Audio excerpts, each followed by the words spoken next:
Halo kawan, perkenalkan saya bukan sebagai siapa-siapa, hanya seorang yang ingin membagikan sesuatu yang bukan dari imajinasi manusia, melainkan pengalaman nyata yang pernah saya alami.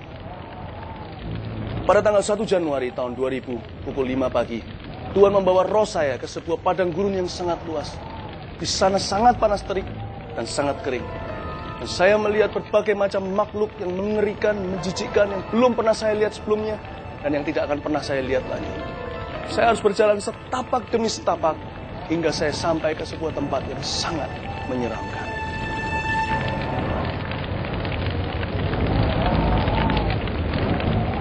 Perasaan takut mulai mencekam hati saya, mulai masuk ke dalam tulang-tulang. Saya mulai merasakan rasa sakit yang luar biasa di tubuh saya. Dan lebih besar daripada semua ini adalah perasaan terhilang. Sebuah perjalanan yang terasa seperti selama-lamanya tak pernah sampai. Sebuah perjalanan yang seperti selama-lamanya tak pernah kembali. Namun tiba-tiba di hadapan saya, sebuah gerbang yang luar biasa besarnya, ujung satu dari ujung yang lainnya tidak dapat saya lihat lagi. Tapi di atasnya ada sebuah tulisan yang tidak berasal dari bahasa manapun di dunia. Tapi Tuhan memberi saya kuasa untuk memahami apa artinya, yaitu lembah penyiksaan. Tuhan menyuruh saya untuk membuka pintu yang begitu besar tersebut. Saya berkata saya tidak mampu. Tapi Tuhan memberi saya kemampuan ketika saya jamah gerbang tersebut. Gerbang itu terbuka oleh kuasa Tuhan. Dan panas itu segera menerpa dada saya seperti mau mati rasanya. Dan kegelapan tersebut begitu mengerikan. Dan di balik kegelapan itu mulai keluar suara yang tidak terhingga banyaknya. Orang-orang yang menghujat dan orang-orang yang mengertakkan giginya. Teriakan-teriakan kesakitan. Tertawa-tertawa yang mengilukan, yang mengerikan.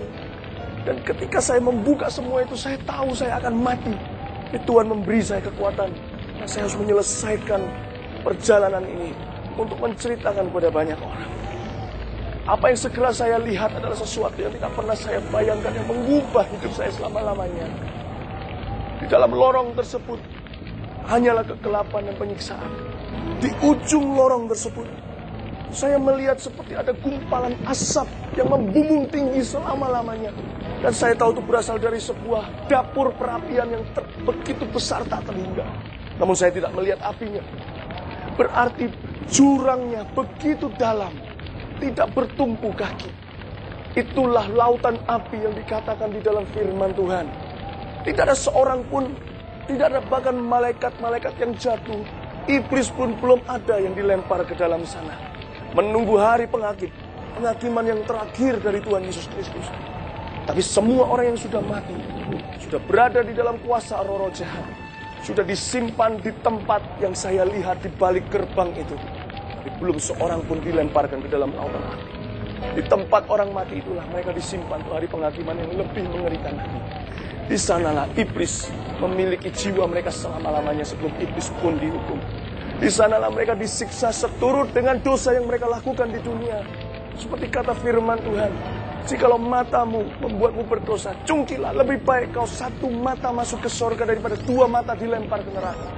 Kalau tangan kananmu yang membuatmu berdosa, penggalah, daripada kedua tanganmu dilempar ke dalam api neraka berserta dengan seluruh hidup. Di sana saya melihat hal-hal yang mengubah kehidupanku, akan mengubah kehidupanku.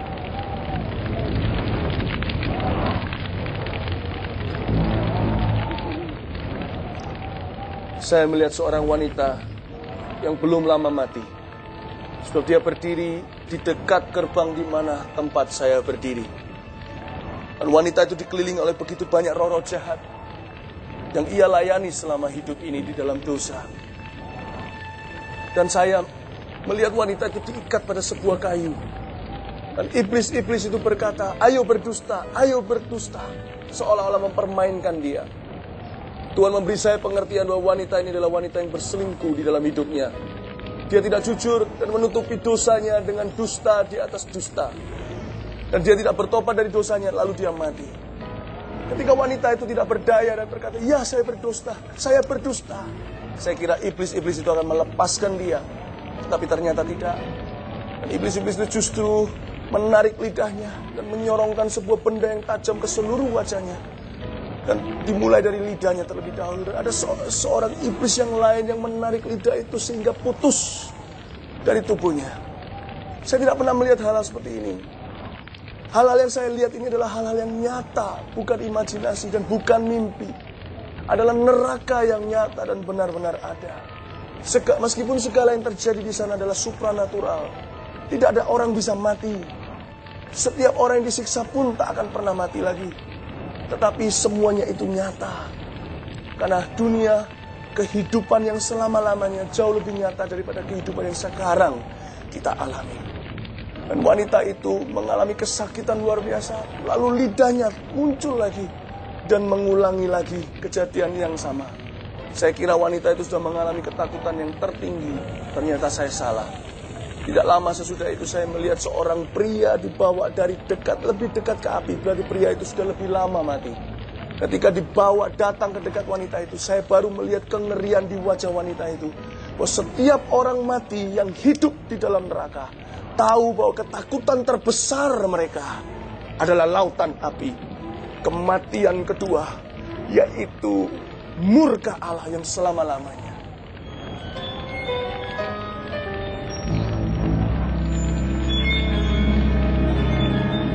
Saya melihat seorang laki-laki yang dibawa dari dekat lautan api. Saya tahu dia telah meninggal dunia cukup lama. Dan saya melihat iblis-iblis mengelilinginya.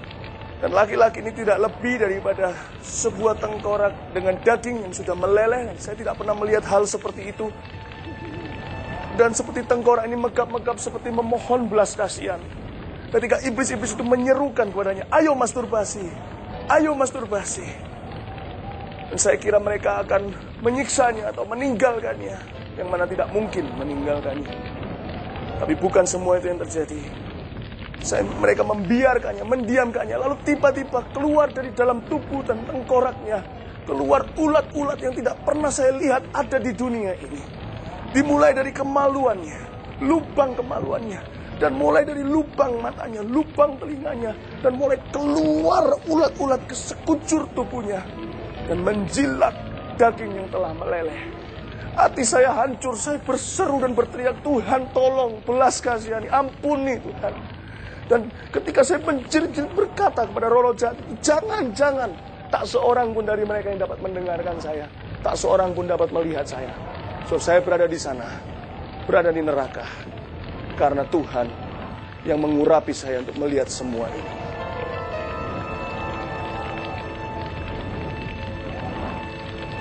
Kawan, Yesus sangat mengasihimu.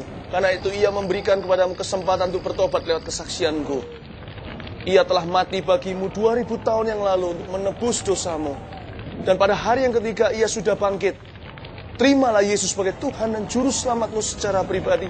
Dan jangan pernah meninggalkan dia lagi seumur hidupmu. Mungkin Anda percaya kepada kesaksian saya. Mungkin Anda tidak percaya kepada kesaksian ini. Tetapi yang penting saya sudah melaksanakan tugas saya. Pilihan ada di tangan Anda. Mulai hari ini, darahmu tidak tertumpah atas kepalaku lagi. Darahmu tertumpah atas kepalamu. Kawan, semoga Anda mengambil keputusan yang benar.